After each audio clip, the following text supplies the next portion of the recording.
గౌరవనీయులు రాష్ట్ర ఉప ముఖ్యమంత్రి మిత్రులు శ్రీ పవన్ కళ్యాణ్ గారు, సహచర మంత్రివర్గ సభ్యులు ఫైనాన్స్ మినిస్టర్ కేశవ్ గారు, honourable minister for revenue Shri Satyaprasad గారు, ఆనరబుల్ మినిస్టర్ లోకేష్ గారు, chief secretary to government Neerabh Kumar Prasad గారు, సిసిఎల్ఏ జయలక్ష్మి గారు, సహచర మంత్రివర్గ సభ్యులు డీజీపీ గారు, ఈరోజు ఈ కార్యక్రమానికి మెయిన్ కాన్ఫరెన్సే కలెక్టర్స్ కాన్ఫరెన్స్. అలాంటి కలెక్టర్స్ అందరికీ, సెక్రటరీస్ అందరికీ, అదే మరి మీడియాకు, ఫ్రెండ్స్కి అందరికీ కూడా నమస్కారాలు. ఇప్పుడే పవన్ కళ్యాణ్ గారు కొన్ని విషయాలు మాట్లాడారు, అదే మరి మంత్రులు కూడా మాట్లాడారు. ఇలాంటి కలెక్టర్స్ కాన్ఫరెన్స్లో ఒక దశ దిశ నిర్దేశించడమే కాకుండా గవర్నమెంట్ యొక్క విజన్ కానీ డైరెక్షన్ కానీ మీకు అందరికీ ఎప్పటికప్పుడు తెలియజేయడం, అదే మరి మనం చేసే పనుల కింద ఏం చేశామో అవన్నీ కూడా సమీక్ష చేసుకోవడానికి ఈ కలెక్టర్స్ కాన్ఫరెన్స్ ఉపయోగపడుతుంటాయి. అయితే నార్మల్ స్టేట్లో మనం చేసినప్పుడు చాలా ఈజీగా కూడా ఉంటాయి. ఒక డిస్ట్రక్షన్ జరిగిన తర్వాత మళ్ళీ దాన్ని రీబిల్డ్ చేసేటప్పుడు అనేకమైనటువంటి పెయిన్ పాయింట్స్ ఉంటాయి, సఫరింగ్ కూడా ఉంటుంది, హార్డ్ వర్క్ అవసరం అవుతుంది. అలాంటి పరిస్థితుల్లోనే మనం అందరం కూడా మొదటి కలెక్టర్స్ కాన్ఫరెన్స్ పెట్టుకున్నాం. ఇప్పుడు రెండో కలెక్టర్స్ కాన్ఫరెన్స్ పెట్టుకొని 6 నెలల్లోనే మనం సమీక్ష చేసుకుంటున్నాం. ఎప్పుడు కూడా ఒక పక్క క్రైసిస్ ఉంటుంది, క్రైసిస్లో కూడా ఆపర్చునిటీస్ ఉంటాయి. నేను I strongly believe that every crisis is an opportunity. How to convert that opportunity is the leadership. ఇప్పుడే పవన్ కళ్యాణ్ గారు చెప్పినట్టు మేమందరం కూడా ఎన్నికల కంటే ముందు ఒక్కొక్కరికి ఒక అనుభవం ఉంది. మాకు ఒక ఎక్స్పీరియన్స్ ఉంది, మీకు ఒక ఎక్స్పీరియన్స్ ఉంది. ఒక్కొక్కసారి బ్యూటీ ఆఫ్ డెమోక్రసీ, 5 ఏళ్ల తర్వాత భారతదేశంలో మీరు చూస్తే ఎవరైనా ఎక్సెసివ్గా బిహేవ్ చేస్తే డెమోక్రటిక్ కరెక్ట్ చేస్తుంది. అది భారత రాజ్యాంగం ఇచ్చినటువంటి ఒక పెద్ద హస్తం. ఓట్ అనేది కోటీశ్వరులకి ఎక్కువ ఓట్లు ఇచ్చి కామన్ మ్యాన్కి ఒక ఓటు ఇవ్వలేదు. అందరికీ ఈక్వల్గా ఓటింగ్ మాత్రం ప్రతి ఒక్కరికి ఒక ఓటు ఇచ్చారు. ఆ ఓటే ఈ దేశాన్ని ఈరోజు కాపాడుతూ ఉంది. ఇంత మునిపే వారు చెప్పినట్టు కొన్ని కంట్రీస్ కూడా చూసాం. ఎప్పుడైతే ప్రజాస్వామ్యంలో కరెక్షన్ జరగవో, ఒక డిక్టేటర్షిప్లు వస్తాయో, అప్పుడు నియంతలు కూడా పుట్టుకొస్తారు. లేకపోతే ఆ నియంతల్ని పంపడానికి రెవల్యూషన్స్ కూడా వస్తూ ఉంటాయి. యు హావ్ సీన్ సిరియా, అంత మనకు బంగ్లాదేశ్ చూశారు. ప్రజల్లో కానీ ఒక రియాక్షన్స్ వచ్చినప్పుడు అవుట్ బర్స్ట్ అయితే అలాంటి పరిస్థితులు వస్తాయి. కానీ భారతదేశంలో మాత్రం రిపీటెడ్గా ఎలక్షన్ జరుగుతున్నాయి. కాబట్టి ప్రజా చైతన్యమే ఈ ప్రజాస్వామ్యానికి శ్రీరామ రక్ష. అది మనం అందరం కూడా గుర్తుపెట్టుకోవాల్సిన అవసరం ఉంది. ఈరోజు వారు చెప్పినట్టు నేను ఇంత మునిపే చెప్పాను, every crisis is an opportunity అని. వచ్చిన 6 నెలల నుంచి ఎక్కడికక్కడ ఏ విధంగా పోవాలనో అటు డిప్యూటీ సీఎం కానీ, నేను కానీ, మంత్రులు కానీ అందరం వర్కౌట్ చేస్తున్నాం. ఇటీవల ఐటీ మినిస్టర్ అమెరికాకి వెళ్ళడం, ఓసారి మన ప్రయత్నాలు చేస్తే ఇమ్మీడియట్గా ఫలితాలు రావు. చాలామంది ఫలితం వస్తేనే నేను మాట్లాడతాను అనే పరిస్థితిలో ఉంటాం. అది విశ్వసనీయత కాదు. ఎప్పుడు కూడా విశ్వసనీయత రావాలంటే నెట్వర్కింగ్, ఫ్యూచర్ని విజువలైజ్ చేయడం, దాని ప్రకారం పనిచేస్తూ ఉంటే వస్తుంది. అందుకే మొన్నే ఐటీ మినిస్టర్ గారు అమెరికాకు పోయినప్పుడు అందరినీ కలిసి అదే మరిగా గూగుల్ క్యాంపస్ కూడా వెళ్ళి వాళ్ళని రిక్వెస్ట్ చేశారు. దాని ఫలితం ఈరోజు గూగుల్ కంపెనీ విశాఖపట్నానికి రావడానికి మీకంటే ముందే ఒక ఎంఓయూ చేసి ఇక్కడికి వచ్చాం. దానికే లేట్ అయింది. ఒక హాఫ్ అన్ అవర్లో మీటింగ్ అవుతుంది అనుకున్నాం, కానీ వాళ్ళని కూడా మనం ప్లీజ్ చేయాల్సిన అవసరం ఉంది. ఎవరైనా వచ్చినప్పుడు మీకు కూడా బ్యూరోక్రసీ కూడా ఇది ఒక లెసన్, అందరికీ బ్యూరోక్రసీ కాకుండా మినిస్టర్స్కి కూడా. మనం కానీ ఒక పాజిటివ్ నెట్వర్కింగ్ కానీ పాజిటివ్గా కన్విన్స్ చేయగలిగితే ఆటోమేటిక్గా పాజిటివ్ యాక్షన్స్ వస్తాయి. మనం వచ్చారు, ఈరోజు వచ్చారు. ఈరోజు నేను ఎప్పుడు మాట్లాడుతున్నాను, ఒకప్పుడు ఐటీ మాట్లాడాను, ఆ తర్వాత ఆర్టిఫిషియల్ ఇంటెలిజెన్స్ మాట్లాడుతున్నాం, ఇప్పుడు డీప్ టెక్ని గురించి మాట్లాడుతున్నాం. అంటే వేరియస్ మార్పులు చేర్పులు వస్తున్నాయి భవిష్యత్తులో.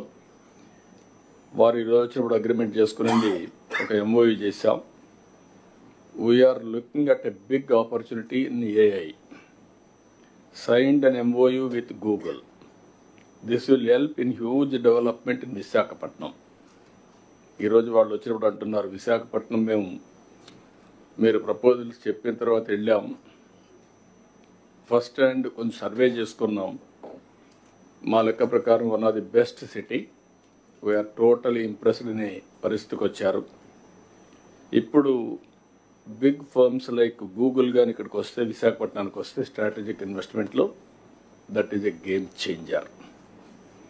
ఎందుకు నేను ఈ మాట వాడుతున్నానంటే, డేటా సెంటర్ రాగలిగి అదే మరి artificial intelligence, machine learning, deep tech ఇవన్నీ కానీ ఉపయోగించగలిగితే ఇది గ్లోబల్కే, ప్రపంచానికే ఒక సర్వీస్ హబ్ కింద తయారవుతుంది. డేటా సెంటర్ వచ్చి, ఆర్టిఫిషియల్ ఇంటెలిజెన్స్ వచ్చి, అదే సమయంలో సీ కేబుల్ ఇవన్నీ కనెక్ట్ చేస్తే ప్రపంచానికి అనుసంధానం చేసే పరిస్థితి వస్తుంది. ఏఐకే ఇది ఒక స్ట్రాటజిక్ లొకేషన్ అవుతుంది. నేను ఇటీవల కాలంలో మీ అందరితో మాట్లాడుతున్నాను, మళ్ళీ కూడా ఈరోజు కూడా అంటున్నాను, మీరు ఎంత హార్డ్ వర్క్ చేశారనేది ముఖ్యం కాదు, ఎంత స్మార్ట్ వర్క్ చేశారనేది ముఖ్యం. మనకు అవుట్కమ్స్ రావాలి. మనం కష్టపడి పనిచేస్తున్నాం, ఫలితాలు లేకపోతే దానివల్ల ఏది రాదు. అందుకే నేను కూడా రాష్ట్రాన్ని ఒక నాలెడ్జ్ సొసైటీగా తయారు చేయాలని. Knowledge economy is different, knowledge society is different. రేపు రాబోయే రోజుల్లో ప్రజలు కూడా హార్డ్ వర్క్ చేయడం కాకుండా స్మార్ట్ వర్క్ చేసే పరిస్థితి రావాలనుకుంటున్నాం. దానికి కావాల్సిన నాలెడ్జ్ సొసైటీగా తయారు చేయడం. ఇది వచ్చిన తర్వాత మళ్ళీ మీ అందరికి ఎందుకు చెప్తున్నారంటే, మొన్నే ఆర్టీజీఎస్తో గూగుల్ ఒక ఒప్పందం చేశారు. That is a very good ఒప్పందం. అది నేను మాట్లాడినప్పుడు మనం అన్ని డిస్కస్ చేస్తాం, ఆర్టీజీఎస్ ఎట్లా పనిచేయబోతుందని. దీంతో గూగుల్లో ఏవైతే ఇన్నోవేటివ్ ఐడియాస్ కానీ ఇప్పటి వరకు గవర్నెన్స్లో ఏవైతే ఉపయోగపడగలుగుతాయో అవన్నీ కూడా మనం ఉపయోగించుకునే పరిస్థితి వస్తుంది. అంటే మామూలు డెవలప్మెంట్కు ప్రైవేట్ వ్యక్తులకే కాకుండా గవర్నమెంట్లో పెద్ద ఎత్తున మార్పులు వచ్చే పరిస్థితి వస్తుంది. ఒక ఎగ్జాంపుల్ మీరు చూస్తే, విశాఖపట్నం ఏజెన్సీ ఏరియా ఏదైతే మనకు గంజాయి పంట, దాన్ని ఐడెంటిఫై చేయాలంటే మన వాళ్ళందరినీ పంపించాలి. వీళ్ళు ఒకసారి పోతారు, సరిగా రారు, కొంతమంది పోయినా ఐడెంటిఫై చేయని ప్రాబ్లమ్స్ వస్తాయి. గూగుల్లో సెటిలైట్ తీసుకొని ప్రాబబుల్ గంజా ఎక్కడుందో ఒకసారి అసెస్ చేశారు. ఒక 4,000 ఎకరాల్లో ఉందని ఒక అసెస్ చేశారు. 4,000 ఎకరాలని మ్యాపింగ్ చేయడానికి డ్రోన్స్ పంపిస్తున్నాం. ఇప్పుడు ఏమవుతుందంటే, డ్రోన్ పోయి పర్టికులర్ స్పాట్గా ఐడెంటిఫై చేయగలిగితే, అవి డిస్ట్రాయ్ చేయగలిగితే రూట్ నుంచి మనం కట్ చేసే పరిస్థితి వస్తుంది. That is the beauty of technology. ఇప్పుడు ఇంకొక పక్కన గూగుల్ ఒక ప్రోడక్ట్ తయారు చేశారు. ఆ ప్రోడక్ట్ మీరు చూస్తే సాయిల్ టెస్టింగ్ కూడా, soil health. Plant health, crop yield కూడా తయారు చేసే పరిస్థితికి వచ్చారు. వేరియస్ అప్లికేషన్స్ ఉన్నాయి, విల్ టాక్. ఇలాంటి వండర్ఫుల్ అకేషన్లో గుర్తుంటుంది 11వ తారీఖున కలెక్టర్స్ కాన్ఫరెన్స్. అదే రోజున గూగుల్తో MOU చేశాం. ఇది historic moment. That is a good news మీకే కాకుండా రాష్ట్రానికి కూడా, రాష్ట్రం నుండి యువతకు కూడా. ఇప్పుడు ఇక్కడికి వచ్చినప్పుడు ఇంత మునిపే నేను చెప్పాను, 5వ తారీఖున మనం మొదటి కలెక్టర్స్ కాన్ఫరెన్స్ పెట్టుకున్నాం. ఆ రోజు అనేక సమస్యల మీద మనం చర్చించాం. ఒక దశ దిశ ఏ విధంగా పోవాలో మీ అందరికీ చెప్పడం జరిగింది. 6 నెలల్లో 2వ కాన్ఫరెన్స్ పెట్టుకున్నాం. ఆ రోజు మరీ చీకట్లో ఉన్నాం. ఇప్పుడు కొద్దిగా వెలుగు కనపడుస్తూ ఉంది, కానీ ఇంకా వెలుగులోకి రాలేదు. మనం ఆ పరిస్థితిలో వచ్చాం. నేను ఎప్పుడు చెప్పేవాడిని, రాష్ట్రం వెంటిలేటర్ పైన ఉందని. అక్కడి నుంచి అనేక విధాలుగా ఆలోచించి మొదటి విజయం మీరు చూస్తే ప్రజలు ఫ్రీగా ఎక్స్ప్రెస్ చేసే పరిస్థితికి వచ్చారు. ఇప్పుడు వస్తూ ఉంటే కూడా నేను దారిలో కనపడిస్తే ప్రజలు నవ్వుతూ మాకు స్వాగతం పలికారు. అంటే నవ్వుతూ స్వాగతం పలుకుతున్నారంటే దట్ ఇండికేట్స్ ఈరోజు మేము బాగున్నాం, భవిష్యత్తు పైన నమ్మకం ఉంది, మీరు జాగ్రత్తగా పనిచేయమని మమ్మల్ని హెచ్చరిస్తున్నారు. ఈ విషయం మీరు గుర్తుపెట్టుకోవాల్సిన అవసరం ఉంది. అయితే చాలా సవాళ్ళు ఉన్నా మీరు చూసినప్పుడు మీకు కూడా కలెక్టర్స్కి ఏమైనా జీతాలు వచ్చాయి. మీరు అప్పుడు కలెక్టర్స్ లేరు కాబట్టి మీకు తెలియదు, కానీ సీనియర్ ఆఫీసర్స్ కూడా 1వ తారీఖు జీతాలు రాలేదు. అక్కడి నుంచి జీతాలు 1వ తారీఖు ఇస్తున్నాం, పెన్షన్లు 1వ తారీఖు ఇస్తున్నాం. ఎవరైతే వర్క్ చేసిన ఎక్స్ ఎంప్లాయీస్కి కూడా, రిటైర్డ్ ఎంప్లాయీస్కి కూడా పెన్షన్స్ అన్ని ఇవ్వగలిగాం. అదే సమయంలో డిపార్ట్మెంట్స్ అన్నీ కూడా, డీఫంక్ట్ అయిన డిపార్ట్మెంట్స్ అన్నీ కూడా కరెక్ట్ చేసి మళ్ళా దారిలో పెట్టే పరిస్థితికి వచ్చాం. అదే సమయంలో మీరు ఒకసారి చూస్తే రాష్ట్ర భవిష్యత్తును దెబ్బతీసే విధంగా అనేక తప్పులు జరిగాయి. నాకు కూడా ఆవేదన ఉంది, బాధ ఉంది, కసి ఉంది, కోపం ఉంది. కానీ అదే సమయంలో జాగ్రత్తగా చేయకపోతే ఇంకా డిమారలైజ్ అయ్యే పరిస్థితి వస్తుంది. కాబట్టి నేను ఎక్కడా కాంప్రమైజ్ కాను. Be clear all of you. మీలో కూడా సమర్థత పెంచుకోవాలి. తప్పు చేసిన వాడిని మాత్రం ఎట్టి పరిస్థితిలో చట్ట ప్రకారం శిక్షించాలి. తప్పులు జరగకుండా చేసే బాధ్యత ఈ అధికార యంత్రాంగం పైన ఉంది. ఆ విషయం మీరు అందరూ నోట్ చేసుకోవాల్సిందిగా మరొకసారి మిమ్మల్ని అందరినీ కోరుతున్నాం. ఎందుకంటే మన బ్రాండ్ దెబ్బతినింది 5 ఏళ్ళు. బయట పోతే అవహేళన చేసే పరిస్థితికి వచ్చారు. అదే మళ్ళీ 6 నెలల్లో ప్రపంచం మొత్తం 1 by 1 మళ్ళీ వచ్చే పరిస్థితికి వచ్చారు. అంటే దీనికి కారణం విశ్వసనీయత, నమ్మకం. ఆ నమ్మకం ఉన్నప్పుడు పెట్టుబడులు వస్తాయి, డెవలప్మెంట్ జరుగుతుంది. ఆటోమేటిక్గా చాలా వరకు మనం అనుకున్న లక్ష్యాలు నెరవేర్చే పరిస్థితికి వస్తాం. అయితే ఇక్కడ నేను ఇటీవల కాలంలో మాట్లాడుతున్న స్పీడ్ ఆఫ్ డూయింగ్ బిజినెస్ అని. స్పీడ్ ఆఫ్ డూయింగ్ బిజినెస్, గవర్నమెంట్లో స్పీడ్ ఆఫ్ డూయింగ్ బిజినెస్ లేకపోతే వ్యాపారాల్లో స్పీడ్ ఆఫ్ డూయింగ్ బిజినెస్ రాదు. మీరు కూడా వేగాన్ని పెంచాలి, స్పీడ్ పెరగాల్సిన అవసరం ఉంది. డెసిషన్ మేకింగ్ కూడా వన్స్ పాలసీ నిర్ణయించామంటే, మేము రాష్ట్రంలో అనేక రాష్ట్రాలుంటే ఆ రాష్ట్రాలతో కంపేర్ చేసుకుని మన రాష్ట్రానికి పెట్టుబడులు ఏ విధంగా రావాలో పోటీ పడుతున్నాం. ఒక ఇన్వెస్ట్మెంట్ వచ్చింది, వాళ్ళు నెట్వర్క్ చేస్తున్నాం. ఈరోజు అమెరికాకు పోయి గూగుల్ ఆఫీసులో కూర్చోవాల్సిన అవసరం లేదు మనకు. ఎందుకు వెళ్తున్నాం? వాళ్ళని అట్రాక్ట్ చేయడానికి. ఈ ఊరు కాకపోతే పెట్టుబడిదారులకి ఇంకొక ఊరు అవుతుంది. కానీ అలాంటప్పుడు మనం కూడా ప్రోయాక్టివ్గా ఉంటే వస్తారనే ఉద్దేశంతో ఇవన్నీ చేస్తున్నాం. ఇక్కడ మీరు కూడా, నేను మిమ్మల్ని ఒకటే కోరుతున్నా, మీరు కూడా అలాంటి కలెక్టర్స్ అంతా మీరు పోటీ పడాలి. క్లియర్ కట్గా ఎస్టాబ్లిష్ చేస్తున్నాం.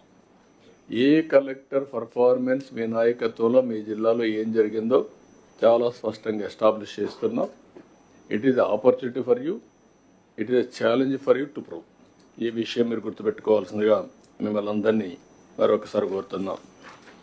అయితే మీరు మేము అందరం సమీక్ష చేసుకోవడానికి ఈ మీటింగ్ పెట్టుకున్నాం. నేను ఇంత మునిపే చెప్పాను, ముఖ్యమంత్రిగా 4వసారి నేను. కానీ మొట్టమొదటిసారి ఈరోజు నేను ఈ ఇబ్బందులని చూస్తున్నా. మామూలు ఇబ్బందులు కాదు, ఊహించని ఇబ్బందులు ఈరోజు రాష్ట్రంలో చూసే పరిస్థితికి వచ్చాం. ఇప్పుడే ఫైనాన్స్ మినిస్టర్ చెప్తున్నాడు, 10 లక్షల కోట్ల రూపాయలు బకాయిలు, 1 లక్ష కోట్ల రూపాయలు దగ్గర ఇంకా బిల్స్ పే చేయాలి. ఇంకొక పక్కన ఆదాయం కూడా తగ్గిపోయే పరిస్థితి. ఎప్పుడు కూడా అభివృద్ధి జరిగితే అభివృద్ధి వల్ల సంపద వస్తుంది, సంపద వల్ల గవర్నమెంట్కి ఆదాయం వస్తుంది. మళ్ళీ ఇది ఒక సైకిల్. అది టోటల్గా మిస్ అయ్యే పరిస్థితి వచ్చింది. 10 లక్షల కోట్ల రూపాయలకి ఇప్పుడు బారో చేయాలన్నా FRBM పర్మిట్ చేసే పరిస్థితి లేదు. ఇంకొక పక్కన మీరు ఒకసారి చూస్తే భవిష్యత్తును కూడా అన్ని డిపార్ట్మెంట్లు అప్పులు తీసుకొచ్చారు. అవన్నీ ఒక పక్క అయితే 14th finance commission, 15th finance commission 2 కమిషన్లు వచ్చాయి బైఫర్కేషన్ అయిన తర్వాత. 14th ఫైనాన్స్ కమిషన్ 14 నుంచి అమలులోకి వచ్చింది, 14-15 నుంచి ఆ ప్రాంతంలో. ఆ తర్వాత 15th కమిషన్ ఫైనాన్స్ కమిషన్ వచ్చింది. ఇంత తెలివి కూడా విచిత్రమైన తెలివి వీళ్ళకు. మనం అందరం ఆలోచిస్తుంటే ఇయర్లు ఎంత వస్తుందో ఆలోచిస్తాం, కానీ ఇంకా 2 ఏళ్ళు 24, 25, 25, 26 ఫైనాన్స్ కమిషన్ ఉంటుంది. తర్వాత కొత్త ఫైనాన్స్ కమిషన్ రిపోర్ట్ ఇవ్వాలి, గవర్నమెంట్ యాక్సెప్ట్ చేయాలి, దాని ప్రకారం మనకు డబ్బులు ఇస్తారు. 14th ఫైనాన్స్ కమిషన్ 22,112 కోట్లు మనం తీసుకుంటే 5 ఏళ్ళు వీళ్ళు వచ్చిన తర్వాత 62,000 కోట్లు 14th, 15th డ్రా చేశారు. 15th ఫైనాన్స్ కమిషన్ 24, 25, 25, 26 కూడా డ్రా చేసేశారు. ఈ 2 ఏళ్లకు కూడా డబ్బులు వచ్చే పరిస్థితి లేదు. అంటే ఆపర్చునిటీ కూడా ఏ విధంగా ఎక్స్ప్లాయిట్ చేశారనేది ఒక ఎగ్జాంపుల్ ఇది. అది చూసినప్పుడు నాకే షాక్ వేసింది, ఎంత తెలివిరా వీళ్ళకని చెప్పి అనిపించింది మా ఫైనాన్స్ సెక్రటరీ చెప్పినప్పుడు. అంటే ఇప్పుడు ఒక పక్క సూపర్ 6 ఇచ్చాం, ఒక పక్క గవర్నమెంట్ రన్ చేయాలి, ఒక పక్క FRBM రెస్ట్రిక్షన్స్ ఉన్నాయి. కానీ ఒక్క ప్రజలు ఇచ్చినటువంటి విజ్డమ్ ఏంటంటే ఒక రైట్ డెసిషన్ తీసుకున్నారు. ఆ రైట్ డెసిషన్ 21 మందిని గెలిపించడం. నేను కానీ, పవన్ కళ్యాణ్ గారు కానీ, నరేంద్ర మోడీ గారు ప్రధానమంత్రిగా మేము ప్రజలను అప్పీల్ చేసినప్పుడు ప్రజలను నమ్మి మా మీద విశ్వాసం పెట్టారు. అది ఈరోజు కేంద్రంలో వెంటిలేటర్ పైన ఉండే రాష్ట్రానికి ఆక్సిజన్గా వాళ్ళు సప్లై చేసే పరిస్థితి వచ్చారు. కొంతవరకు నిలదొక్కునే పరిస్థితికి వచ్చాం. ఇవి ఒక ఎత్తు అయితే, ఇంకొక పక్కన భూ కబ్జాలు హాంట్ చేస్తున్నాయి. 60% of complaints are land grabbing or accounts mark చేయడం, 22A మార్క్ చేయడం. ఇవన్నీ కూడా 60% ఇవే ఉన్నాయి. నిన్నటి వరకు మద్యం మాఫియా దానికి ఒక సవాలుగా తయారైంది. ఇప్పుడిప్పుడే ట్రాక్లో పెడుతున్నాం, ఇంకా మీరు కూడా పెట్టాల్సిన అవసరం ఉంది. ఇసుక దోపిడీ ఇది ఒక పెద్ద సవాల్. ఫ్రీగా ఇసుక ఇస్తానన్నా అది అమలు చేయాలంటే ఒక పెద్ద సవాల్గా తయారయ్యే పరిస్థితి వచ్చింది. దీన్ని కూడా సెటిల్ చేస్తున్నాం. ఎట్టి పరిస్థితులు ఉపేక్షించాం. ఇప్పుడిప్పుడు గాడిలో పడింది, కానీ ఇంకా పూర్తిగా దీన్ని నర్చర్ చేయాల్సిన అవసరం ఉంది. ఇంకో పక్క గంజాయి, నేను ఇప్పుడే చెప్పాను, మొత్తం ఎక్కడికక్కడ రాష్ట్రం మొత్తం గంజాయి కానీ, ఇంకో పక్కన డ్రగ్స్ కానీ చాలా భయంకరంగా ఉండే పరిస్థితి వస్తూ ఉంది. ఏ నేరం జరిగినా దాని వెనకాన మళ్ళా గంజాయి బ్యాచ్ ఉండే పరిస్థితికి వచ్చారు. ఇంకో పక్క ఎర్ర చందనం కూడా స్మగ్లింగ్ జరగడం, అది కూడా పెద్ద పెద్ద స్మగ్లర్స్ తయారు చేయడం. ఈరోజు ఇవన్నీ అయిపోయిన రేషన్ బియ్యం నేను ఎప్పుడూ ఇంత ఊహించలేదు. రేషన్ బియ్యం రీసైక్లింగ్, మళ్ళీ పోర్టుల్ని చేసుకొని రేషన్ బియ్యాన్ని ఎక్స్పోర్ట్ చేయడం, స్మగ్లింగ్ చేయడం, ఇదొక పెద్ద మాఫియా. అంటే ఏదైతే మేము ఆ రోజు చెప్పామో ఈ మాఫియా కూడా ఒక బలమైనటువంటి నెట్వర్క్ చేసుకొని రూట్స్లోకి వెళ్ళిపోయే పరిస్థితికి వచ్చారు. కానీ ఒకటే నేను మిమ్మల్ని కలెక్టర్స్ అందరినీ కోరుతున్నా, ఐఎమ్ వెరీ క్లియర్, ఎట్టి పరిస్థితిలో మీ జిల్లాలో ఎక్కడైనా సరే ఇలాంటి ఉంటే మాత్రం మీరు ఇంకా డెప్త్కి వెళ్ళాల్సిన అవసరం ఉంది. రూట్స్తో కూడా పెకలించాలి, కట్ చేయాలి. ఇవి రాబోయే 2-3 నెలల్లో ఈ ప్రభుత్వం ఎక్కడ ఉపేక్షించాం, ఫర్మ్గా ఉంటాం. మిమ్మల్ని కూడా అందుకే నేను కోరుతున్నా, దీన్ని ఏ విధంగా చేయాలో ఎప్పటికి కూడా ఐడియాస్ ఇస్తాం. మీరు కూడా ముందుకు పోవాల్సిన అవసరం ఉంది. ఇంకొక పక్కన ఒకప్పుడు ల్యాండ్ గ్రాబింగ్ చూసాం, పొలాల్లో కొద్దిగా గట్లు కబ్జా చేసే చూసాం. ఇప్పుడు ఏకంగా పోర్ట్లు, సెజ్లు, ఫ్యాక్టరీలు ఇవి కూడా కబ్జా చేసే పరిస్థితి వచ్చారు బెదిరించి. అవి కూడా కరెక్ట్ చేస్తున్నాం. ఎప్పుడు కూడా ఒకసారి తప్పు జరిగితే మళ్ళా ప్రజాస్వామ్యంలో దీన్ని కరెక్ట్ చేస్తారని నమ్మకం కలగాల్సిన అవసరం ఉంది, విశ్వాసం కల్పించాల్సిన అవసరం ఉంది. డెఫినెట్గా ఇలాంటి సెటిల్మెంట్స్ ఎక్కడైతే జరిగాయో అందుకే కొత్త యాక్ట్ కూడా తీసుకొచ్చాం. ఏదైతే ల్యాండ్ గ్రాబింగ్ యాక్ట్ కూడా తీసుకొచ్చాం. చాలా ఏదైతే ల్యాండ్ కబ్జా చేస్తే ఎవరైతే కేసు పెడతామో వాళ్ళు ప్రూవ్ చేసుకోవాలి. ఒకప్పుడు అట్ట కాకుండా డిపార్ట్మెంట్ ప్రూవ్ చేసుకునే పరిస్థితి ఉంది. ఇప్పుడు యాక్ట్ కూడా పకడ్బందీగా వచ్చింది. దీనికి పర్ఫెక్ట్గా మీరు వర్కౌట్ చేయాల్సిన అవసరం ఉంది. అదే మరి మీరు ఇవన్నీ కూడా పాత వాసనలు ఇంకా హంట్ చేస్తున్నాయి. ఇంకా కూడా అక్కడక్కడ నేను కూడా ఎంత మ్యాక్సిమం ప్రయత్నం చేసినా ఒక డిసిసివ్గా ముందుకు పోయిన ఒక చీఫ్ మినిస్టర్గా అక్కడక్కడ ఇంకా నాకు కూడా తెలియకుండా కొన్ని చేసే పరిస్థితికి వస్తున్నారు. Direction is very clear. మీరు ఒకటే చెప్తున్నాను, ఒకవేళ అలాంటి వాళ్ళు ఉంటే మీరు కూడా అదే ఫర్మ్గా ఉంటే తప్ప, డిటర్మెంట్గా ఉంటే తప్ప టోటల్ సిచ్యువేషన్ కంట్రోల్ కాదు. ఇప్పటికి కూడా ఎనఫ్ టైం అయింది, 6 నెలలు అయింది. Year after words I don't want to spare any small event కూడా, అది కూడా మీరు గుర్తుపెట్టుకోవాల్సిన అవసరం ఉంది. ఇది కూడా ఒకటేసారి అన్ని చేయలేం కాబట్టి చాలా డీటెయిల్డ్గా వెళ్ళాం. 7 వైట్ పేపర్స్ని పబ్లిసైజ్ చేశాం. అక్కడి నుంచి మొత్తం కరెక్ట్ మెషర్స్ పెట్టాం. కడాన గవర్నమెంట్ ఆఫ్ ఇండియా ఇచ్చిన డబ్బులన్నీ కూడా డైవర్ట్ చేస్తే ఆ డైవర్ట్ చేసిన డబ్బులంతా కూడా ఇప్పుడిప్పుడే గవర్నమెంట్ ఖర్చు పెట్టి మళ్ళీ యూసీలు ఇచ్చి మళ్ళీ డబ్బులు తీసుకొచ్చే పరిస్థితికి వచ్చాం. ఇంకొక పక్కన జిఎస్టిపి కూడా మీరు ఒకసారి చూస్తే మనం అది కూడా ఈరోజు మీతో మాట్లాడుతున్నాం. ఆ డీటెయిల్స్ కూడా ఒకసారి మీతో డిస్కస్ చేస్తాను. ఇంకొక పక్కన ఒక 20 పాలసీలు తీసుకొచ్చాం. విజన్ 2047 డాక్యుమెంట్ తీసుకొచ్చాం. మీరు కూడా విజన్ తయారు చేశారు, జిల్లాలకు కానీ మండలాలకు కానీ మీరు కూడా తయారు చేశారు. ఇందులో ఇండస్ట్రియల్ డెవలప్మెంట్ పాలసీ తీసుకొచ్చాం, MSME policy, food processing policy, electronic policy, private park policy, clean energy policy, semi conductor policy, drone policy, data centre policy, smart policies, green energy, ఇవన్నీ కూడా తీసుకొచ్చాం. ఇవన్నీ కూడా 20-25 పాలసీలు, టూరిజం పాలసీ కూడా తీసుకొచ్చాం.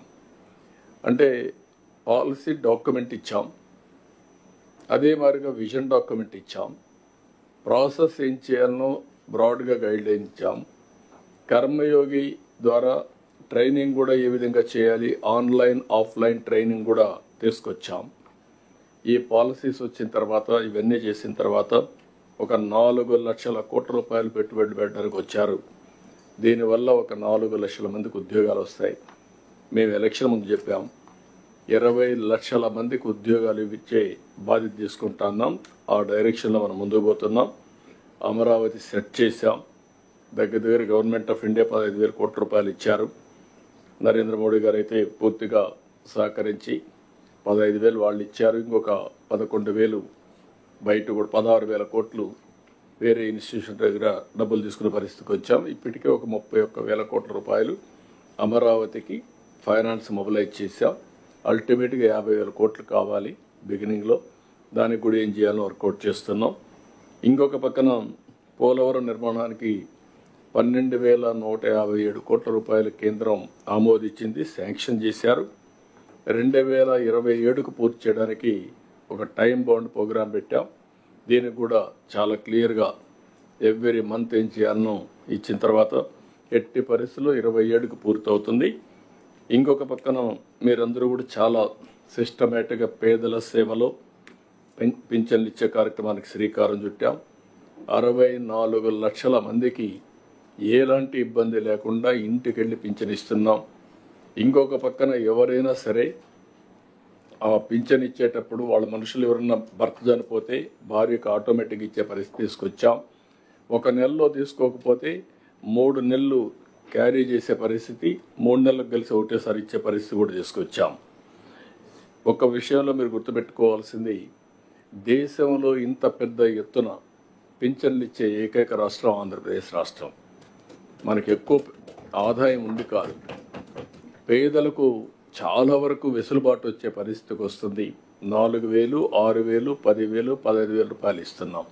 అంటే ఈ 4 స్లాబుల్లో 33,000 కోట్ల రూపాయలు ఎవ్రీ ఇయర్ ఈ పింఛన్ల పైన ఇస్తున్నామంటే దీనిపైన మీరు శ్రద్ధ పెట్టడమే కాకుండా ఎక్కడికక్కడ ఎడ్యుకేట్ చేయాల్సిన అవసరం ఉంది. వేరే రాష్ట్రాలు చూసినప్పుడు మనలో సగం కూడా ఇవ్వడం లేదు, నియర్లీ. మనం గుర్తుపెట్టుకోవాలి ఈ విషయాన్ని. రెండోది, మనం ఇటీవల కాలంలో దీపం 2 కూడా ఇయర్లీ 3 సిలిండర్లు ఇస్తామని ఇచ్చేసాం. ఇప్పటికే 40 లక్షల మందికి మనం సిలిండర్లు డిస్ట్రిబ్యూషన్ చేశారు, ఇంకా బుక్ చేసుకున్నారు. 486 కోట్ల దగ్గర మనం డబ్బులు కూడా పే చేసే పరిస్థితికి వచ్చాం. ఇంకొక పక్కన మీరు ఒకసారి చూస్తే ఒకే రోజు నరేగా పనులు డిప్యూటీ సీఎం ఆ రోజు ఒక ఇంట్రెస్ట్ తీసుకున్నారు. 13,325 గ్రామాల్లో ఒకేసారి గ్రామ సభలు పెట్టి పల్లె పండుగ కింద సంక్రాంతికంతా పనులు చేయాలని ఒక సంకల్పం చేశారు. అందరం కూడా పార్టిసిపేట్ చేశాం. ఇది పూర్తి చేయడానికి కలెక్టర్స్ ఎప్పటికప్పుడు రివ్యూ చేయాలి, అనుకున్న టార్గెట్ ప్రకారం పూర్తి కావాలి. ఇంకొక పక్కన 16,347 టీచర్ పోస్టుల భర్తీకి మనం ప్రిపేర్ అయ్యాం, డిఎస్సి నోటిఫికేషన్ ఇస్తున్నాం. ఇవి కూడా నెక్స్ట్ ఇయర్ ట్రైనింగ్ ఇచ్చి మళ్ళీ స్కూల్స్ రీఓపెన్ రోజున ఆల్ టీచర్స్ని పోస్ట్ చేసే పరిస్థితి రావాలి. దీనికి కూడా మీరు శ్రీకారం చుట్టాల్సిన అవసరం, దీన్ని కూడా వర్కౌట్ చేసుకోవాల్సిన అవసరం ఉంది. మొన్ననే మీరు చూస్తే 43,000 స్కూల్స్లో 1,20,00,000 మంది పేరెంట్స్ అందరినీ పిలిపించి మెగా పేరెంట్స్ టీచర్స్ ఈవెంట్లు క్రియేట్ చేశారు. ఇది చాలా బాగా వెళ్ళింది. దీన్ని మనం రెగ్యులర్ ఫ్యూచర్ కింద చేయాలి. నాలెడ్జ్ సొసైటీ గురించి మాట్లాడినప్పుడు పిల్లలను కూడా మనం బాగా చదివించగలిగితేనే అవుతుంది. దీన్ని కూడా మనం చేయాల్సిన అవసరం ఉంది. అదే మరి అన్నా క్యాంటీన్లు అయితే దగ్గర 199 అన్నా క్యాంటీన్లు ఓపెన్ చేశాం. ల్యాండ్ టైటిలింగ్ యాక్ట్ రద్దు చేశాం. కబ్జా నిరోధక చట్టాన్ని తీసుకొచ్చాం. ఇంకొక పక్కన సమస్య అనలైజ్ చేసుకున్న తర్వాత మ్యాక్సిమం ప్రాబ్లమ్స్ అన్నీ ఎక్కడి నుంచి వస్తున్నాయో చూస్తే 60% ల్యాండ్ రిలేటెడ్. దీనికి ఒక చట్టాన్ని తీసుకొచ్చాం. వీళ్ళు తీసుకొచ్చి ల్యాండ్ టైటిలింగ్ యాక్ట్ని రద్దు చేశాం. ఇప్పుడు రెవెన్యూ సదస్సులు పెట్టాం. నేను ఒకటే మిమ్మల్ని కలెక్టర్స్ అందరినీ కోరుతున్నా, ఈరోజు మీరు రెవెన్యూ సదస్సులు పెట్టి తూతూ మంత్రంగా చేస్తే మాత్రం సమస్య పరిష్కారం కాదు. నేను రిపీట్గా చెప్తున్నా, హ్యూమన్ యాంగిల్లో పనిచేయాలి. ఏ సమస్య అయినా ఆ సమస్యకు పరిష్కార మార్గాన్ని మీరు చూపించాలి. సరైన మార్గంలో వెళ్లాల్సిన అవసరం ఉంది. ఇక్కడి నుంచి ఇంకొక ఆఫీసర్కి పంపించినంత మాత్రాన సమస్య పరిష్కారం కాదు. చాలా దిక్కల్లో నేను చూశాను, క్వాలిటేటివ్ డిస్పోజల్ లేదు. నిన్న కూడా నేను 2 అవర్స్ కూర్చున్నాను. ఓన్లీ పబ్లిక్ గ్రీవెన్సెస్ రెడ్రెస్ల పైన 2 అవర్స్ కూర్చున్నాను. అంత మునుపు 4-5 గంటలు కూర్చున్నాం. We are breaking our heads. Only 4 డిపార్ట్మెంట్లు 90% ఉన్నాయి. Revenue 60%, law and order another 15-20%, అక్కడి నుంచి Panchayati Raj and also municipal administration. ఈ 5-6 డిపార్ట్మెంట్లోనే 90% గ్రీవెన్స్ ఉండే పరిస్థితి వస్తూ ఉంది. If you sort it out all grievances then only nominal ఉంటాయి. ఎక్కడ పోయినా తిరిగి మాకు ఇస్తున్నారంటే ప్రజల్లో కూడా అన్రెస్ట్ వస్తూ ఉందంటే బికాస్ వీఆర్ నాట్ ఏదైతే క్వాలిటేటివ్ డిస్పోజల్ కానీ క్వాలిటేటివ్ రిడ్రెస్లు కానీ జరగడం లేదు. దీన్ని కూడా మీరు ఫ్రాంక్గా చెప్పండి, what is your problems, we are prepare to listen to you. అల్టిమేట్గా ఫైనాన్షియల్ ప్రాబ్లమ్స్ ఎట్టి పరిస్థితుల్లో 100% సార్ట్అవుట్ చేయాలి. ఎక్సెప్ట్ కోర్టులో ఉండి ఇది సాల్వబుల్ కాదు అనుకున్నట్టు తప్ప, ఏదో ఫారెస్ట్ ల్యాండ్ నాకు పట్టాయమంటే మనం ఇవ్వలేం. అలాంటి కోరికలు కాకుండా జెన్యూన్గా ఉండే ప్రతి ఒక్క సమస్యకు పరిష్కార మార్గం చూపించాల్సిన బాధ్యత మన మీద ఉంది. అది సార్ట్అవుట్ అయితే చాలామంది గవర్నమెంట్ ఆఫీసర్ రావడం తగ్గుతారు. ఎన్నో సంవత్సరాలుగా తూతూ మంత్రంగా జరుగుతున్నాయి మన యొక్క గ్రీవెన్స్ డిస్పర్సల్ అన్నీ. ఫైనల్గా నేను అనుకోవడం ఏంటంటే, ఒకసారి ఇది పెడితే ఏ సమస్య అయినా పరిష్కారం కాకపోతే ఎందుకు కాలేదు కూడా రికార్డు ఉండాలి. ఎవరు వచ్చినా మనం చెప్పే పరిస్థితిలో ఉండాలి. ఏ లెవెల్లో అయినా అదే వర్తిస్తుంది. అకౌంటబిలిటీ కూడా తీసుకొస్తాం. ఫైనాన్స్కి వచ్చినప్పుడు మన ఆర్థిక పరిస్థితిని బట్టి అర్హులందరికీ ఏ విధంగా ఇవ్వాలన్నా దానికి కూడా ఇది చేస్తాం. అందులో కూడా చూస్తే ఇండివిజువల్గా ఉంటాయి, కమ్యూనిటీకి ఉంటాయి. Will prepare accordingly, will give clarity for all of you. ఇది అయిన తర్వాత ఇంకొక పక్కన మీరు చూస్తే ఇటీవల ధాన్యం సేకరణ కూడా చాలా బాగా చేస్తున్నారు. దానికి కూడా చాలా స్పష్టంగా మనం 15 లక్షల మెట్రిక్ టన్నులు ఇప్పుడు ధాన్యం సేకరించగలిగాం. 48 గంటల్లోనే డబ్బులు ఇచ్చే పరిస్థితికి వచ్చాం. దానిపైన కూడా చాలా 3 కండిషన్స్ పెట్టాం. ఏదైతే లారీలు లోడింగ్ అన్లోడింగ్ ఎడ జరుగుతూ ఉంది, తేమను బట్టి ఏ విధంగా వాళ్లకు ఎంఎస్పి ఇచ్చారు, అదే సమయంలో 48 అవర్స్లో క్యాష్ ఇచ్చారా వేసారా లేదు చూస్తున్నాం. ఇప్పుడు ఇంప్రూవ్ అయింది. ఇంకొక 10% అక్కడక్కడ కంప్లైంట్స్ ఉన్నాయి. అవి కూడా మనం సార్ట్అవుట్ చేయాల్సిన అవసరం ఉంది. ఇంకొక పక్కన 5 ఏళ్లలో పూర్తిగా నాశనం అయిపోయిన రోడ్లన్నీ ఈరోజు పార్ట్ హోల్ ఫ్రీ రోడ్లుగా ఇచ్చేస్తున్నాం. 860 కోట్ల రూపాయలు ఇచ్చాం. ఇంకొక 500-600 కోట్లు కావాలంటే అది కూడా శాంక్షన్ చేసే పరిస్థితికి వచ్చాం. సంక్రాంతి నాటికి కనీసం R&B రోడ్లన్నీ కూడా గుంతలు లేని రోడ్లుగా తయారు చేయడం మనందరి బాధ్యత. అదైనా పంచాయతీ రాజ్ రోడ్స్ కూడా ఏం చేయాలో చేస్తామని చెప్పి కూడా నేను మీకు తెలియజేస్తున్నా. ఇక్కడ నేను మిమ్మల్ని అందరినీ కోరేది ఏంటంటే, ఒక సిస్టమేటిక్గా కలెక్టర్స్ కాన్ఫరెన్స్ మీకు అందరికీ ఒక క్లారిటీ రావాల్సిన అవసరం ఉంది. రెండోది, ఇక్కడ ఉండే సీనియర్ అడ్మినిస్ట్రేషన్ మంత్రులు కానీ, ప్రిన్సిపల్ సెక్రటరీస్ కానీ మీరు క్లియర్ కట్ డైరెక్షన్ ఇచ్చే పరిస్థితి ఉండాల్సిన అవసరం ఉంది. ఎక్కడికక్కడ వర్టికల్ హారిజాంటల్ ఇంటిగ్రేషన్ చేయడం, జవాబుదారీతనంతో పనిచేయించడం, ఎవరైనా పని చేయకపోతే వాళ్ళను కూడా పికప్ చేయడం, ఒకవేళ స్టిల్ కానీ ముందుకేస్తే అవసరమైతే కొన్ని పనిష్మెంట్ కూడా ఇచ్చి మన సిస్టాన్ని సెట్ చేయాల్సిన అవసరం ఉంది. ఈ విషయం కూడా మీ అందరినీ కోరుతున్నా. దీనికి కొలమానాలు కూడా ఉన్నాయి. అవి కూడా మనం ఒకసారి ఏ విధంగా చేస్తాం మీకు ఒకసారి చెప్తాను నేను. అందుకే ఇప్పుడు మనం ఒక విజన్ డాక్యుమెంట్ కూడా తీసుకొచ్చాం, విజన్ 2047. నేను 2000లోనే విజన్ 2020 తయారు చేసి అప్పుడు ఎగతాళి చేశారు. ఇప్పుడు అందరూ కూడా కన్విన్స్ అయ్యారు. ఆ విజన్ డాక్యుమెంట్ని మనం అమలు చేయడానికి డే ఆఫ్ టుమారో ఇది చేస్తున్నాం. రేపటికి 6 months అవుతుంది. Day of tomorrow vision 2047 inaugurate చేసి అక్కడి నుంచి లాంచ్ చేసి ముందుకెళ్తున్నాం. నేను ఇక్కడ ఒకటే మిమ్మల్ని అందరినీ కోరుతున్నాను, ఈ విజన్ అనేది థియరీ కాదు. ఈ విజన్లో చాలా స్పష్టంగా రాష్ట్రంలో స్పష్టమైనటువంటి టార్గెట్స్ పెట్టుకున్నాం. అదే టార్గెట్స్ని నెక్స్ట్ లెవెల్ డిస్ట్రిక్ట్లో పెట్టాం. దానికి కలెక్టర్స్ రెస్పాన్సిబిలిటీ తీసుకోవాలి. ఆ తర్వాత మండల్, ఆ తర్వాత పంచాయత్, తర్వాత ఫ్యామిలీ, తర్వాత ఇండివిజువల్. ఈ విజన్ అనేది ప్రతి ఒక్క వ్యక్తి 2047లో నేను ఎక్కడుండాలి, ప్రతి ఒక్క ఫ్యామిలీ నా ఫ్యామిలీ ఎక్కడుండాలి, నా గ్రామం ఎక్కడుండాలి అని ఒక నిర్దిష్టమైనటువంటి ఆలోచనతో ముందుకు పోయే పరిస్థితి రావాల్సిన అవసరం ఉంది. ఇప్పటికే మీరు చూస్తే ఇప్పుడిప్పుడే కొంచెం సెట్ చేస్తున్నాం. GSTP first quarter last time అయితే మీరు చూస్తే 13.5% మనం 14-19 జిఎస్టిపి గ్రోత్ ఉంది.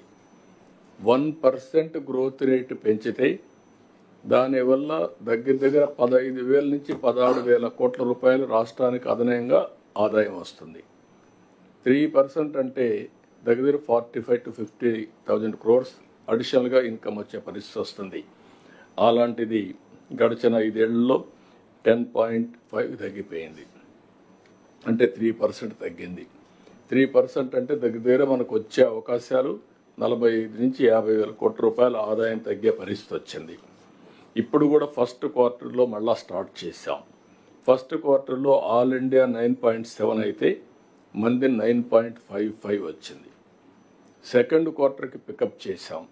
ఆల్ ఇండియా 8 అయితే మంది 8.75 వచ్చింది. అంటే ఈ సంవత్సరం ఆల్ ఇండియా కంటే మనం 0.9 లెస్ దెన్ 1 ఇంకా 1 పెరగాల్సిన అవసరం ఉంది. 0.9 పెంచాం. అంటే రాబోయే రోజుల్లో ఈ సంవత్సరం అరౌండ్ 9% కాడ మనం ల్యాండ్ అయితే 9-10 మధ్యలో, నెక్స్ట్ ఇయర్ నుంచి సింగిల్ డిజిట్ కాకుండా డబుల్ డిజిట్ పోతాం. ఆ తర్వాత మీరు ఒకసారి చూస్తే 15% growth rate for the next 25 years grow కావాల్సిన అవసరం ఉంది.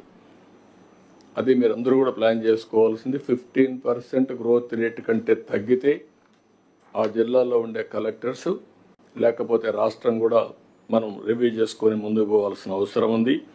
అల్టిమేట్గా విజన్ 2047 హెల్తీ, వెల్తీ, హ్యాపీ, ఈ 3 కాన్సెప్ట్ల పైన మీరు ముందుకు తీసుకుపోవాల్సిన అవసరం ఉంది. ఇంకొక పక్కన 10 ప్రిన్సిపల్స్ పెట్టాం. Zero poverty. అందుకే మనం ఎవ్రీ మంత్ పేదల సేవలో అని పెట్టాం. జీరో పావర్టీ, P4 పాలసీ, ఆర్థిక అసమానతలు తగ్గించే విధానం ఏ విధంగా చేయాలో దాని గురించి కూడా మనం మాట్లాడతాం. రెండోది employment, everywhere employment. That is the biggest concern. ప్రతి ఒక్కరికి ఉపాధి కల్పించే పరిస్థితి రావాలి. దానికి మీరు కూడా మా పాలసీలన్నీ కూడా మీరు చూస్తే దేశంలో ఫస్ట్ టైం ఎంప్లాయ్మెంట్ ఎక్కువ మందికి ఇస్తే ప్రతి ఒక్క ఇండస్ట్రీలో అదనపు ఇన్సెంటివ్స్ ఇచ్చాం. That is the commitment of this government. మూడోది పాపులేషన్ మేనేజ్మెంట్. చాలామంది కలెక్టర్స్ ఇంకా what is the fertility rate, what is the growth of population ఇవన్నీ మర్చిపోయారు. కాబట్టి ఇప్పుడు అందరూ మీరు రివ్యూ చేసుకోవాల్సిన అవసరం ఉంది. స్లోగా మనం 1.7, 1.6 అట్లా వచ్చే పరిస్థితికి వస్తున్నాం. ఇప్పుడు కానీ కంట్రోల్ చేయకపోతే మళ్ళీ కంట్రోల్ చేయలేము. ఇప్పుడు చాలా దేశాలన్నీ ఇబ్బందులు పడుతున్నాయి. సౌత్ కొరియా 0.7కు పడిపోయారు. ఇంకా ఏజింగ్ పెరుగుతుంది, పాపులేషన్ యంగ్స్టర్స్ ఉండరు. అంటే రాబోయే రోజుల్లో కూడా ఆ కంట్రీస్ అన్ని కూడా డిమినిషింగ్కి వెళ్ళిపోయే పరిస్థితికి వస్తున్నారు. అది చేస్తూనే నాలెడ్జ్ సొసైటీ. ఈ 3rd పాయింట్లో population management with knowledge society, that is our aim. ఇంకొక పక్క వాటర్ సెక్యూరిటీ, దీన్ని కూడా ఆలోచిస్తున్నాం. పోలవరం పూర్తి చేస్తాం. నదుల అనుసంధానం మనం చేసుకోగలిగితే ఈ రాష్ట్రంలో దెన్ వాటర్ ప్రాబ్లం అనేది ఉండదు. దాన్ని కూడా వర్కౌట్ చేస్తున్నాం. ఎక్కడ చూసినా వ్యవసాయం, దీని మీద మీరు అగ్రిటెక్ వెళ్దాం. కాస్ట్ ఆఫ్ అగ్రికల్చర్ తగ్గించండి, ప్రొడక్షన్ పెంచడం, ప్రొడక్టివిటీ పెంచడం, ఏం చేయగలుగుతారో అన్నీ చేసి అగ్రికల్చర్ని రివైవ్ చేసే బాధ్యత మనందరిపైన ఉంది. దీనిపైన ప్రత్యేకమైన శ్రద్ధ పెట్టాలి. అల్టిమేట్గా logistics cost 14% India logistics cost, international standards 8%. మనం ఆ లెవెల్లోకి ఎందుకు పోలేమని అడుగుతున్నాం. ఫోకస్ చేయాల్సిన అవసరం ఉంది. ఈ లాజిస్టిక్స్ కాస్ట్ని మనం ఎక్కడిక్కడ వర్కౌట్ చేయాలి. అదే సమయంలో ఎనర్జీ, ఫ్యూయల్ ఆప్టిమైజేషన్. అందుకనే ప్రతి ఒక్క వెహికల్స్ అన్నీ కూడా ఎలక్ట్రికల్ వెహికల్స్కి వెళ్ళిపోవడం, solar, wind, pumped energy, battery, ఇవన్నీ కాంబినేషన్ తీసుకెళ్ళడం, 2 విధాల వాతావరణాన్ని బ్యాలెన్స్ చేయడం. రెండోది కాస్ట్ ఎఫిషియన్సీ కూడా చేయగలిగితే మనకు పెద్ద అడ్వాంటేజ్ వస్తుంది. ఇది కూడా చేయాల్సిన అవసరం ఉంది. ఇంకో పక్క product perfection, this is very very important. మన ప్రోడక్ట్స్ అన్నీ కూడా సబ్ స్టాండర్డ్ ఆర్ అదర్వైజ్ చాలా తక్కువ క్వాలిటీ ఉండడం, ఇవన్నీ ఉన్న ఏ ప్రోడక్ట్ కావచ్చు అది ఇండస్ట్రియల్ ప్రోడక్ట్ కావచ్చు, సర్వీస్ ప్రోడక్ట్ కావచ్చు, లేకపోతే ఐటీ కానీ ఏదైనా సరే ఆ ప్రాబ్లమ్స్ ఉన్నాయి. ఇది కూడా చేయాల్సిన అవసరం ఉంది. అదే మరి deep tech in all works of life. ఒకటని కాదు, మీరు అనునిత్యం మీరు ఏ విధంగా అనలైజ్ చేస్తారు, ఈ గోల్స్ అన్నీ కూడా చూసుకొని ఏఐ కానీ, టెక్నాలజీ కానీ, అనుసంధానం కానీ, కాస్ట్ ఎఫెక్టివ్నెస్ కానీ, డ్రోన్స్ ఉపయోగించడం, సీసీటీవీ కెమెరాస్, మీ యొక్క సెటిలైట్, ఐఓటీస్ అన్ని అనుసంధానం చేసుకొని మనం ట్రూత్కు దగ్గరగా రియల్ టైం ఇన్ఫర్మేషన్ తీసుకుని మళ్ళీ రియల్ టైం సొల్యూషన్ ఇచ్చే పరిస్థితి రావాలి. ఈ విషయంలో మీకు అందరికీ క్లారిటీ ఉండాల్సిన అవసరం ఉంది. స్వచ్ఛ ఆంధ్రప్రదేశ్ ఇది కూడా చాలా భయంకరంగా తయారైంది. 83 లక్షల మెట్రిక్ టన్నులు పట్టణాల్లో లెగసీ గార్బేజ్ ఉండే పరిస్థితికి వచ్చింది. మీ గ్రామీణ ప్రాంతాల్లో కూడా చాలా ఉంది. దీన్ని ఒక పద్ధతి ప్రకారం తీసుకొని 100% క్లీన్ విలేజెస్, క్లీన్ టౌన్స్ ఇది అవర్ కాన్సెప్ట్. దీన్ని లాజికల్గా తీసుకుపోవాల్సిన అవసరం ఉంది. ఈ 10 మీరు చేసుకుంటూనే ఇంకొక పక్క మిమ్మల్ని అందరినీ కోరుతున్నా, ఇప్పుడు కొత్తగా ప్రజాభిప్రాయం కూడా సేకరిస్తున్నాం. ఎయిదర్ ఐవీఆర్ఎస్ కావచ్చు, లేకపోతే క్యాటీ కావచ్చు, అంటే టెలిఫోన్ ఇన్ఫర్మేషన్ కావచ్చు, లేకపోతే క్యాపీ కావచ్చు, ఫిజికల్ వెరిఫికేషన్ కావచ్చు, లేకపోతే ఆన్లైన్లో వచ్చే ఆర్టికల్స్ని బేస్ చేసుకొని సెంటిమెంట్ అనాలిసిస్ కావచ్చు. ఇవన్నిటికి వెళ్తున్నాం. అవన్నిటికి వెళ్ళినప్పుడు ఏ జిల్లాల్లో ఏ కలెక్టర్ దగ్గర ఎలాంటి సమస్యలు ఉన్నాయి, మీరు ఎంత ఎఫిషియెంట్గా ఉన్నారు అనేది కూడా వస్తుంది. ఏ ఇష్యూలో ఫెయిల్ అయ్యారని కూడా వస్తుంది. అది కూడా మేము అనలైజ్ చేస్తున్నాం. మీరు కూడా అనలైజ్ చేసుకోవాలి. ఫస్ట్ మీరు అనలిటికల్గా మీరు కూడా ఆలోచించుకుంటే public positive public perception is our concern. మనం మంచి పనులు చేస్తున్నాం, ఎందుకు ప్రజలు మనల్ని అప్రిషియేట్ చేయడం లేదు? రెండోది, మనం చేసే పని ప్రజలకు ఆమోదయోగ్యంగా ఉందా లేదా? రెండోది, మన బిహేవియర్ కూడా మ్యాటర్స్. మీరు ఒక పని చేసి మీరు చాలా ఎగోయిస్టిక్గా ప్రవర్తించారంటే ఆటోమేటిక్గా చేసిన పని పోయి నష్టం వస్తుంది. దీస్ వేర్ సాఫ్ట్ స్కిల్స్ కూడా ఉండాల్సిన అవసరం ఉంది. ఈవెన్ మన ఆఫీస్కి వచ్చినప్పుడు కూడా ఒక వ్యక్తి వస్తే మీరు ఆలోచించుకోవాల్సింది, ఏదో వాళ్ళు గతి లేకొచ్చారు, లేదంటే ఎందుకో వచ్చారు, నాకేంటనే యాటిట్యూడ్ కాకుండా is the stake holder, is our stake holder. మీకు కానీ నాకు కానీ మన స్టేక్ హోల్డర్ అతనే. అతని కోసం సర్వీస్ చేయడానికి we are all here. As ministers మేము వచ్చామంటే డెమోక్రసీలో పబ్లిక్ గవర్నెన్స్ కోసం ఆమోదించి మమ్మల్ని పంపించారు. యాజ్ బ్యూరోక్రట్గా మీరందరూ వచ్చారంటే పీపుల్స్ ఎక్స్చేంజ్ వాళ్ళు చేసే దీంట్లోనే మనందరం కూడా ఆధారపడుతున్నాం. కాబట్టి ఈ విషయంలో మాత్రం చాలా క్లియర్గా ఉండాల్సిన అవసరం ఉంది. దీనికి ఏ విధంగా చేయాలనో అవన్నీ కూడా ఇన్ కోర్స్ ఆఫ్ టైం మనం మాట్లాడతాం. ఫైనల్గా నేను మిమ్మల్ని ఒకటే కోరుతున్నా, ఏదైతే బ్యూరోక్రటిక్గా కాదు, హ్యూమన్ యాంగిల్లో ఆలోచించండి. ఆల్ కలెక్టర్స్ అనుకుంటే ఇది సాధ్యం. రాష్ట్రం తర్వాత జిల్లా యాజ్ అడ్మినిస్ట్రేషన్. ఇప్పుడు ఓన్లీ 7 కాన్స్టిట్యున్సీస్ యువర్ టెరిటరీ. ఒకప్పుడు 18, 19 ఉండేవి, ఇప్పుడు 7 ఉన్నాయి. 7 కాన్స్టిట్యున్సీలు ఉన్నాయి. కాబట్టి మీరు ఆ 7 కాన్స్టిట్యున్సీలు నర్చర్ చేయడం కానీ మానిటర్ చేయడం కానీ పెద్ద కష్టం కాదు. మీకు డౌన్ బిలో అడ్మినిస్ట్రేషన్ ఉంది, సచివాలయాలు ఉన్నాయి, లేకపోతే మీ అడ్మినిస్ట్రేషన్ లైన్ డిపార్ట్మెంట్స్ ఉన్నాయి, ఇంకొక పక్క టెక్నాలజీ ఉంది. ఈ 2 అనుసంధానం చేసుకోగలిగితే పనిచేయడం పెద్ద కష్టం కాదు, రిజల్ట్స్ ప్రొడ్యూస్ చేయడం అంతకంటే కష్టం కాదు. కానీ మీరందరూ కూడా గుర్తుపెట్టుకోవాల్సింది, మీరు చేసే పని వల్ల ఎంత ఫలితాలు వస్తున్నాయో 80-20 పెట్టుకొని you have to work in the direction. In course of time మళ్ళీ మిగిలిన విషయాలు మనం మాట్లాడుకుందాం.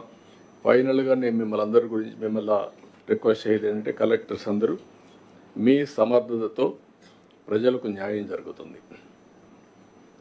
ఎక్సలెంట్ పాలసీస్ మేము ఇచ్చినా, డిపార్ట్మెంట్ అన్నీ కూడా స్ట్రీమ్ లైన్ చేస్తూ ముందుకు పోయినా, లాస్ట్లో జిల్లా వారుగా అమలు చేసేది మీరు చేస్తారు. కాబట్టి నెక్స్ట్ లేయర్ స్టేట్ తర్వాత డిస్ట్రిక్ట్, కాబట్టి మీ మీద బాధ్యత ఎక్కువ ఉంటుంది. ఈ విషయం మీరు గుర్తుపెట్టుకోవాల్సిన అవసరం ఉంది. Either law and order or development or welfare or human resource development, anything, it all depends upon you. మీరు దాని మీద పోటీ పడే పరిస్థితి రావాలి. దాని మీద ఇక్కడ ఈ 2 రోజుల కాన్ఫరెన్స్లో మనం చాలా విషయాలు మాట్లాడుకుంటున్నాం. ఇంకా ఏదైనా డౌట్స్ ఉంటే you be in touch with concern department. Learning అనేది ఇది కంటిన్యూస్ ప్రాసెస్, లైఫ్ లాంగ్. మనం నేర్చుకున్నది కానీ మీరు అమలు చేసే అవకాశం మీ కలెక్టర్స్కి ఉంది. ఈరోజు సెక్రటరీస్ ఉన్నారు, వాళ్ళ డిపార్ట్మెంట్లోనే వాళ్ళు అమలు చేయగలుగుతారు. మినిస్టర్స్ ఉన్నారు, వాళ్ళ డిపార్ట్మెంట్లో వాళ్ళు అమలు చేయగలుగుతారు, క్యాబినెట్లో కాంట్రిబ్యూట్ చేయగలుగుతారు. వైరస్ కలెక్టర్ మీరు అమలు చేసి బెస్ట్ ప్రాక్టీస్ వేరే కలెక్టర్స్ కూడా అమలు చేయడానికి అవకాశాలు ఉన్నాయి. మీకు రిజల్ట్స్ వస్తే ఆటోమేటిక్గా దాన్ని వేరే కలెక్టర్స్ అమలు చేస్తారు. That is where collectors conference, sharing of ideas, sharing of innovative ideas, learning each other, ఇవన్నీ జరగాల్సిన అవసరం ఉంది. అల్టిమేట్గా ఒక పక్క ప్రోగ్రెస్, ఒక పక్క సస్టైనబుల్ డెవలప్మెంట్, ఇంకొక పక్క పాజిటివ్ పీపుల్స్ పర్సెప్షన్. వాళ్ళు అది లేకుండా మేము ఇట్లనే ఉంటాం, మేము ఎరాటిక్గా ఉంటాం, మనం ఎవరం కూడా పెత్తందారులం కాదు. మనకు పేద ప్రజలకు సేవకులుగా ఉంటూ వాళ్ళ యొక్క మంచి చెడులు మనం కానీ ఇచ్చేయగలిగితే దానివల్ల చాలా ట్రెమెండస్ సాటిస్ఫాక్షన్ ఉంటుంది. ఇంత మునిపే కేశవ్ గారు అన్నట్టు I have seen in my life everything, be clear. ఈరోజు నేను కానీ, పవన్ కళ్యాణ్ గారు కానీ, ప్రధానమంత్రి నరేంద్ర మోడీ గారు కానీ ఒకటే ఆలోచిస్తున్నాం, సొసైటీ ఫస్ట్, పీపుల్ ఫస్ట్. ఏం చేయాలి, ఏం చేయగలుగుతాం, ఆ డైరెక్షన్స్ ఆలోచిస్తున్నాం. మీకు ఒకటే చెప్తున్నా, డబ్బులు లేవని అభివృద్ధి ఆపేయద్దండి, ఇన్నోవేటివ్గా ఆలోచించండి. Come back with ideas. One idea will change totally. అటు కాబట్టి దీనికి డబ్బులు లేవు కాబట్టి గుంతలు ఎట్లనే ఉంటాయి అంటే ఇంకా గుంత పెరుగుతుంది. మొన్న మీరు చూశారు, మా దగ్గర డబ్బులు లేవు. డిపార్ట్మెంట్ పంచాయతీరాజ్లో డబ్బులు లేకపోతే ఫైనాన్స్ కమిషన్ డబ్బులు కూడా ఖర్చు పెట్టేస్తే ఆ డబ్బులు ఇచ్చి రెండో బిల్లు తెప్పించి కొద్దిగా ముందుకు పంపించాం. అదే మరి రోడ్లకు డబ్బులు లేకపోతే 820 కోట్ల రూపాయలు ఇక్కడక్కడ ఇచ్చి అన్ని ఇచ్చి ఒక టార్గెట్ బెట్ చేశాం. ఇట్లా ఎవ్రీథింగ్ వీలైనంత వరకు. తాత్కాలికంగా ఇబ్బందులు ఉన్నాయి, all problems will hunt us some more time, but it is with us how to manage things. So with this, again and again during the day, ఎక్కడైతే అవసరమైతే నేను కూడా ఇంటర్వ్యూన్ అవుతాను, అదర్వైజ్ విల్ మూవ్ ఫార్వర్డ్. ఫైనల్గా నేను request చేసేది, పోయిన కాన్ఫరెన్స్కి ఈ కాన్ఫరెన్స్కి మనం మెరుగ్గా చేశాం. నెక్స్ట్ కాన్ఫరెన్స్కి పర్ఫెక్షన్ రావాలి. With this I'm thanking all of you. Thank you అనంటాం. Thank you, sir, for putting the people first as in the administration and all.